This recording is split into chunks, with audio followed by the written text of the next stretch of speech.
दोस्तों, हमारे देश में एक नया शो आया है जो कि बहुत तेजी से फेमस हो रहा है क्योंकि इसकी थीम ही कुछ ऐसी है। इस गेम में नए नए एंटरप्रेन्योर्स अपने बिजनेस के बारे में आके जजेस को बताते हैं और जजेस को अगर बिजनेस अच्छा लगता है तो वो उसमें इन्वेस्ट करते हैं। लेकिन आपने कभी सोचा है जिस शार्क टैंक में नए बिजनेसमैन को इतना सपोर्ट किया जाता है उसके पीछे एक काला सच छिपा हुआ है जिसके बारे में आप नहीं जानते हैं। आज हम आपको बताएंगे उन काले सच के बारे में। लेकिन उससे पहले हमारे नए दर्शक ऐसे ही जानकारी भरे वीडियोस देखने के लिए हमारे चैनल को सब्सक्राइब करना ना भूलें। तो चलिए वीडियो को शुरू करते हैं। दोस्तों, आपने शार्क टैंक को तो देखा ही होगा, लेकिन क्या आप जानते हैं ये शो ओरिजिनल नहीं है बल्कि ये तो American television show shark tank की कॉपी है। वैसे भारत अकेला ऐसा देश नहीं है जिसने इस गेम को कॉपी किया था, बल्कि दुनिया के बड़े बड़े देश जैसे ऑस्ट्रेलिया, कनाडा, चाइना, श्रीलंका और पाकिस्तान जैसे देश शामिल हैं। वैसे शो का कॉन्सेप्ट तो बहुत अच्छा था, इसलिए ये शो स्टार्टिंग में बहुत अच्छा चला। इसका कॉन्सेप्ट बड़ा सिंपल था। इसमें नए नए एंटरप्रेन्योर्स अपने नए बिजनेस और स्टार्टअप्स के बारे में शो के जजेस यानी शार्क को बताते हैं और शार्क्स उस स्टार्टअप में इन्वेस्ट करते हैं। शार्क्स कितना इन्वेस्ट करेंगे या इन्वेस्ट करेंगे भी या नहीं, ये पूरी तरह से बात पर निर्भर करता है कि एंटरप्रेन्योर का स्टार्टअप कैसा है और वो उसे किस तरह शार्क्स के सामने पेश करता है। लेकिन किसको पता था यहाँ भी हमें नेपोटिज्म देखने को मिलेगा। शार्क टैंक इंडिया में 7 जजेस को लिया गया था, जिसमें से 5 हर शो में शामिल हो रहे थे। तो दोस्तों, आप सोच रहे होंगे कि इस शो में तो नए नए एंटरप्रेन्योर को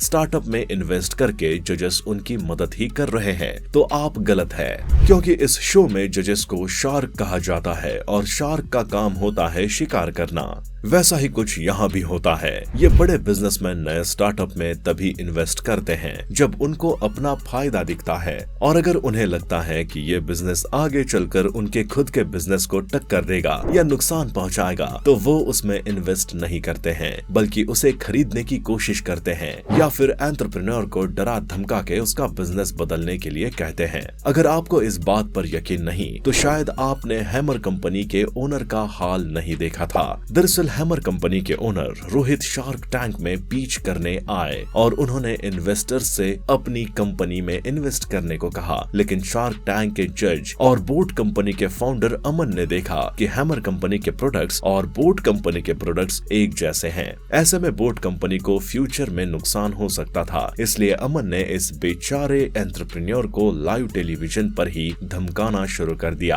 अब जरा सोचिए, लाइव टेलीविजन पर वो इतना कुछ बोल सकते हैं तो कैमरा के पीछे क्या क्या कहे होंगे। हैमर कंपनी का ओनर सच में डर गया और उसने अपनी कंपनी का 40% हिस्सा अमन को सिर्फ 1 करोड़ में बेच दिया। इसी के साथ अमन ने अपना कंपटीशन खत्म करने के लिए हैमर कंपनी को हेडफोन बनाने से भी रोक दिया। इससे आप अंदाजा लगा सकते हैं कि यहाँ पर कोई किसी की मदद करने नहीं बैठा है, बल्कि इसमें बैठे जजेस सिर्फ अपना फायदा देखते हैं। इसी के साथ एक कंपनी इसाक भी शार्क टैंक में आई और उसकी ओनर को भी इस तरह से डिमोटिवेट किया गया कि उसने अपनी कंपनी के 50% की हिस्सेदारी सिर्फ 50 लाख रुपए में बेच दी। यहाँ तक कि अगर आपकी कंपनी अच्छा खासा प्रॉफिट भी कमा रही है और आपका अच्छा टर्नओवर है तो भी आप में कोई पैसा नहीं लगाएगा, और वो भी सिर्फ इसलिए क्योंकि आप उन शार्क्स में से किसी एक के बिजनेस से मिलता जुलता बिजनेस करते हैं। शार्क टैंक के सीजन 2 के पहले ही एपिसोड में ये देखने को मिला था।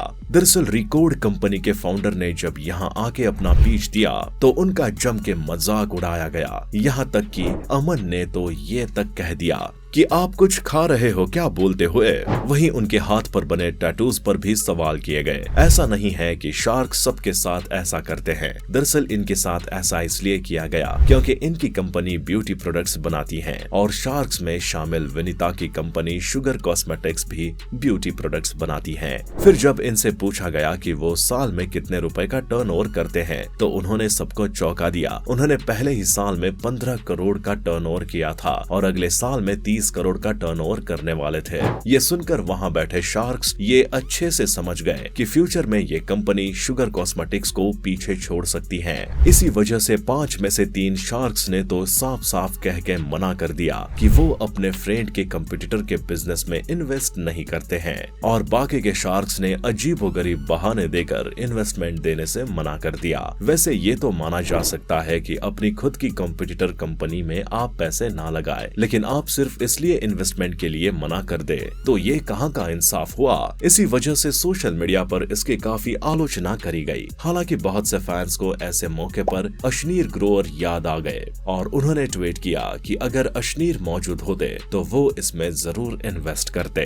अब अगर आप सोचते हैं कि इसके जजेस से बहुत कुछ सीखने को मिलेगा, तो कहीं ना कहीं आप सही हैं, क्योंकि उन्होंने अपनी लाइफ में बहुत कुछ सीखा हुआ है। लेकिन अगर आप सोचते हैं कि ये सभी जजेस अपने बिजनेस में बहुत ज्यादा प्रॉफिट कमा रहे हैं, तो आप गलत है। इस शो के जज और लेंसकार्ट कंपनी के फाउंडर पीयूष बंसल को तो आप जानते ही होंगे। क्या आप जानते हैं कि इन्होंने ये कंपनी 2010 में शुरू की थी और इस कंपनी को खोले उन्हें 13 साल हो गए हैं, लेकिन अभी भी वो इस कंपनी को प्रॉफिट मेकिंग कंपनी नहीं बना पाए हैं। यहाँ तक कि इस साल भी लेंसकार्ट को 102 करोड़ का नुकसान हुआ था। वहीं शुगर कॉस्मेटिक्स की फाउंडर विनीता इस साल 75 करोड़ के घाटे में है। इसी के साथ शार्क टैंक के नए सीजन में एक नए शार्क आए हैं जिनका नाम है अमित जैन। ये खुद 250 करोड़ के घाटे में बैठे हैं। इसलिए आप ये सोचकर तो बिल्कुल मत बैठिए कि आप शार्क टैंक में जाएंगे और आपका धंधा बहुत प्रॉफिट कमाने लगेगा।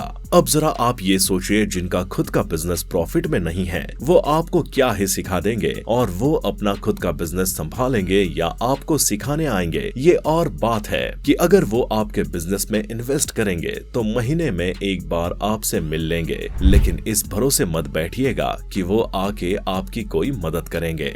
ये तो हो गई कैमरा के सामने की बात, लेकिन कैमरा के पीछे भी ऐसी चीजें होती हैं जो आप नहीं जानते हैं। दरअसल बहुत से एंटरप्रेन्योर्स ने ये शिकायत किया है कि उन्होंने शार्क टैंक में पिच तो दे दी है, लेकिन उनकी पिच कभी टीवी पर दिखाई ही नहीं गई। शार्क टैंक के पहले सीजन में 35,000 लोगों ने अप्लाई किया, जिसमें से 1,000 लोगों को बुलाया गया और सिर्फ 200 लोगों को सिलेक्ट किया गया। लेकिन सबसे बड़ी बात यह है कि इन 200 लोगों में से भी सिर्फ 117 लोगों की पिच को टीवी पर दिखाया गया। इसका सबसे बड़ा कारण है कि टीवी वालों को सिर्फ अपनी टीआरपी से मतलब है और उन्हें एंटरप्रेन्योर से और उनके बिजनेस से कोई लेना देना ही नहीं है। उन्हें सिर्फ ड्रामा चाहिए जिससे वो अपना पैसा कमा सके। अब उनको कौन समझाए कि ये शार्क टैंक है, ना कि इंडियन आइडल और बिग बॉस, जहां बिजनेस रोना धोना। फिलहाल तो ये शो ऐसा ही चल रहा है, लेकिन जिस तरह से इस शो में भेदभाव और ड्रामेबाजी करी जा रही है, लगता नहीं है कि इसका अगला सीजन हमें देखने को मिलेगा। तो दोस्तों, आज के लिए बस इतना ही। आपको हमारा ये वीडियो कैसा लगा कमेंट सेक्शन में जरूर बताएं। अगर आपको ये वीडियो पसंद आया हो तो वीडियो को लाइक और अपने दोस्तों के साथ जरूर शेयर करें, और ऐसे ही और भी वीडियोस देखने के लिए हमारे चैनल को सब्सक्राइब कर ले और बेल आइकन को जल्दी से प्रेस कर दें, ताकि हमारे वीडियोस की जानकारी आपको सबसे पहले मिल सके।